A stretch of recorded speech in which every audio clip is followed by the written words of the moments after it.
परंपरागत खेती को आगे बढ़ाने के लिए सरकार कई कदम उठा रही है। छिंदवाड़ा गांव के तीरथ सूर्यांशी जी ने सामान्य खेती छोड़कर प्रगतिशील खेती को अपनाया।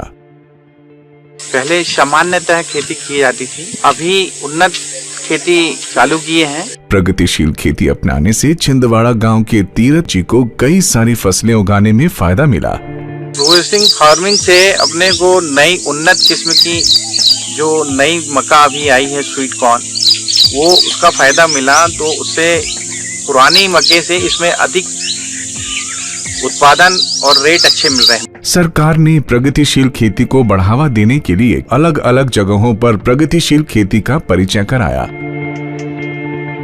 अपने यहाँ कृषि विस्तार अधिकारी के माध्यम से और कुछ भ्रमण के लिए बाहर ले जाकर उन्नत खेती दिखाई, तो उसको वहाँ से देखने के बाद में प्रयोग के तौर पे मैंने अपने गांव में वो खेती स्टार्ट की। प्रगतिशील खेती के द्वारा किसान कई किस्म की खेती कर सकता है और अपने उत्पादन को बढ़ा सकता है। प्रोग्रेसिव फार्मिंग के द्वारा सबसे पहले गर्मी में हम लोग स्वीट कॉर्न मक्का लगाते हैं।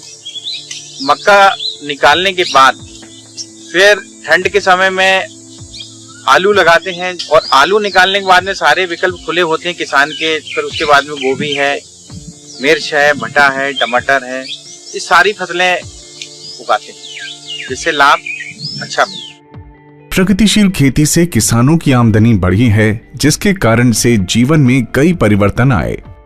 अच्छी आमदनी होने के कारण जीवन में काफी परिवर्तन आ गया।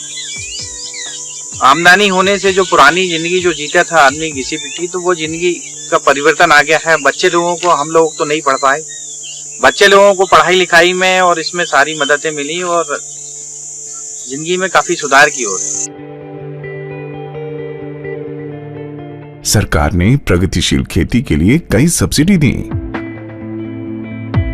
सरकार की ओर से सबसे पहले ड्रिप एजुकेशन में सब्सिडी मिली, फिर उसके बाद में रोटोवेटर में मिली, फिर और समय पे जो कीट पतंगा होता तो उसके लिए सरकार दवाइयां नियंत्रण करने के लिए सरकार आधी कीमत में दवाइयां उपलब्ध कराती है।